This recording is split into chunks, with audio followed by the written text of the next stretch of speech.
brought to you by Nova शुद्ध घी। जब जब खाए दिल खुश हो जाए, सदियों का नोवा शुद्ध देसी घी, सपना स्वस्थ भारत का।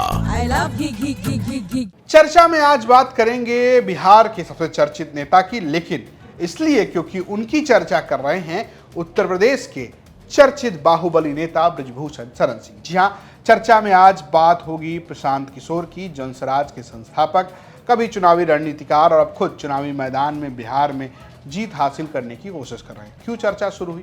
दरअसल उत्तर प्रदेश से तो कोई लेना देना नहीं, लेकिन प्रशांत किशोर को लेकर बृजभूषण शरण सिंह ने एक बयान दिया।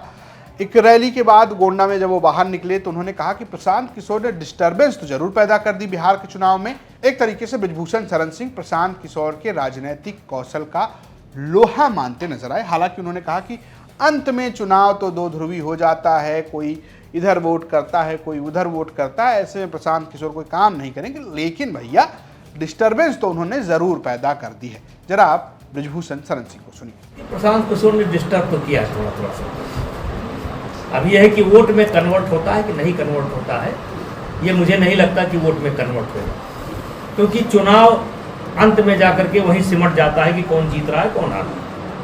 फर्स्ट और सेकंड के बीच में सिमट जाता है, लेकिन प्रशांत किशोर ने जो है डिस्टर्ब तो सबको किया। तो जी हाँ, बृजभूषण शरण सिंह जो कभी अखिलेश यादव की तारीफ करते हैं, कभी वो अपनी ही पार्टी की बुराई भी कर देते हैं, कभी बाबा रामदेव को कुछ कह देते हैं, अपने इसी अक्खड़ रवैये के लिए बृजभूषण जाने जाते हैं। लेकिन जब से उन्होंने प्रशांत किशोर की चर्चा की है, बात यह है कि क्या सच में प्रशांत किशोर बिहार में सबको परेशान कर रहे हैं? इसकी चर्चा भी सोशल मीडिया पर खूब हो रही है। दरअसल प्रशांत किशोर पहले चुनावी रणनीतिकार थे, जैसा आपको पता होगा। 2014 के चुनाव में वो प्रधानमंत्री नरेंद्र मोदी के साथ नजर आए। उसके बाद वो बिहार में आए तो उन्होंने नीतीश कुमार का साथ दिया और वो नीतीश कुमार की पार्टी में भी कुछ दिन रहे। बाद में फिर उन्होंने राजनीति छोड़ दी और उसके बाद वापस से चुनावी सलाहकार की भूमिका में विभिन्न पार्टियों को चुनाव जिताते नजर आने लगे। लेकिन उन्होंने बिहार के चुनाव के पहले एक बड़ा फैसला लिया और उन्होंने पूरे बिहार को अपने पांव पैदल पैदल नापने की कोशिश की और बहुत सारे मुद्दे रखे। और उनकी बात जो थी वो कभी बात सड़क की, कभी नल की, कभी नाली की, कभी जाति के इतर, जैसे कि वो यादवों के यहाँ जाकर ये कहते थे कि क्या लालू प्रसाद यादव आपके लिए काम कर रहे हैं, अगर आप उनके ही साथ रहेंगे तो आपका भला नहीं होगा। मुसलमानों के बीच जाकर ऐसा बात करना,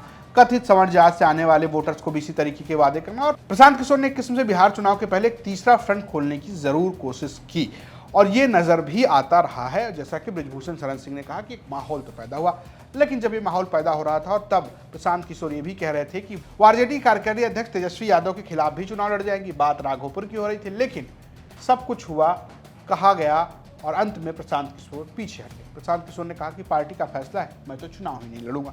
जरा सुनिए। ये सभी साथियों ने निर्णय लिया है कि चूंकि बहुत सारे कामों की जिम्मेवारी मुझ पर है, तो सबकी मदद करने के लिए। क्या मन है सर कि आप चुनाव लड़ें? नहीं, मैं तो चुनाव लड़ने गया ही था, देखा भी, लेकिन पार्टी के साथियों का निर्णय ही सर्वोपरि है। मेरा भी उसमें मत है, लेकिन सबने मिलकर निर्णय लिया है कि सभी प्रत्याशियों को जिताने के लिए जो मुझे काम करना है वो काम करने पर फोकस करना है, इसलिए मैं चुनाव नहीं लड़ रहा हूँ। मेरे साथी वहाँ चुनाव लड़ रहे हैं, कल उनकी घोषणा होगी। तो जब बृजभूषण का ये बयान चर्चा में था, तभी चर्चा में प्रशांत किशोर का ये भी बयान था कि भाई वो चुनाव ही नहीं लड़ रहे हैं। अब चर्चा ये उठ गई है कि आखिर प्रशांत किशोर चुनाव नहीं लड़ रहे हैं तो इसका क्या मतलब है? क्या किसी ने कहा है, कुछ हुआ है, क्यों नहीं लड़ रहे हैं? क्या उन्होंने कुछ रिजल्ट भाप लिया है या उनको ये लगता है कि उनके चुनाव लड़ने से उनकी पार्टी का नुकसान होगा? ये सारी बातें कही जा रही हैं। लेकिन प्रशांत किशोर के इस बैकफुट को उत्तर प्रदेश की राजनीति से जोड़कर देखा जा रहा है।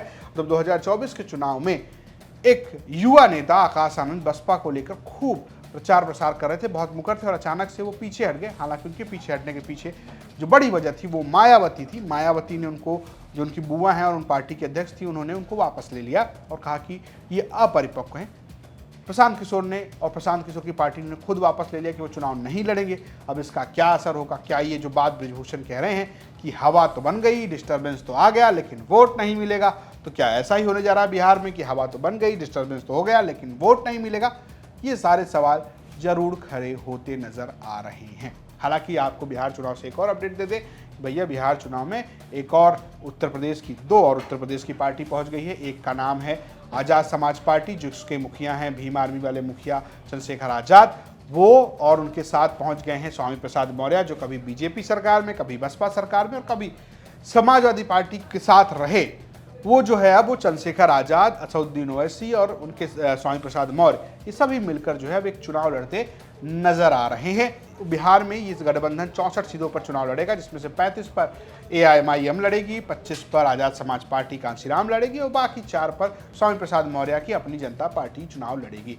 ओवैसी का पहले से बिहार में एक इम्पैक्ट रहा है। 2022 चुनाव में उन्होंने विधायक भी जिताए थे और वो इंडिया गठबंधन से अपील भी कर रहे थे कि उन्हें शामिल कर लिया जाए। सीमांचल के इलाकों में जो मुस्लिम बाहुल इलाका है वहां तो उनका प्रभाव है, लेकिन चंद्रशेखर आजाद के लिए पहली बार टेस्ट होगा कि वो क्या कर लेंगे, क्या वो वोट हासिल करेंगे। और साथ ही साथ देखना ये भी दिलचस्प होगा कि क्या वो मायावती से ज्यादा वोट लाएंगे, क्योंकि मायावती भी वहां 243 सीटों पर चुनाव लड़ती नजर आ रही है बसपा। तो इन दोनों के बीच में भी एक आपसी लड़ाई आपको देखने को मिलेगी। आपकी अपनी क्या राय है, कमेंट बॉक्स जरूर बताएं। देखते रहिए यूपी तक। नमस्कार।